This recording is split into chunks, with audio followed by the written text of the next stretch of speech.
Why did Jibreel hate Fir'aun so much? He said, أَبْغَضْتُهُ يَوْمَ سَمِعْتُهُ يَقُولُ أَنَا رَبُّكُمُ الْأَعْلَى. I hated him the day I heard him say, I am your Lord the Most High. That shows you something about Jibreel. And in hadith literature, sometimes when Jibreel came to the Prophet ﷺ, he did not say Allah says, he said Al-A'la. The Most High says. The Most High has done. Which shows the status or the regard that Jibreel shows for his Lord subhanahu wa ta'ala. Jibreel came to the Prophet ﷺ and he told the Prophet ﷺ, you should have seen me the day that Fir'aun died. Jibreel ﷺ said, as he was drowning in the bottom of the sea, he said, I went and I found him and I started kicking dirt into his mouth. فَخَشِيتُ أَنْ يَقُولَ لَا إِلَهَ إِلَّا اللَّهِ فَيَرْحَمُهُ اللَّهِ.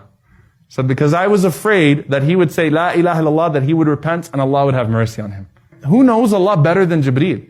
And Jibreel knows that Allah is so merciful that even Fir'aun has a chance. And he was afraid that with that one moment of repentance, Allah would void all of those years of corruption and tyranny. Jibreel is worried that Fir'aun has a chance with Allah subhanahu wa ta'ala. Now, did Jibreel ruin his fate? No, Allah told Jibreel after that, Ya Jibreel, وَعِزَّتِي وَجَلَالِي, I swear by my glory and my honor that لَوْ اسْتَغَاثَنِي وَاسْتَغْفَرَنِي غَفَرْتُ لَهُ. If he would have sought forgiveness from me sincerely, I still would have forgiven him. Your putting dirt in his mouth would not have stopped it. Okay, I still would have forgiven him.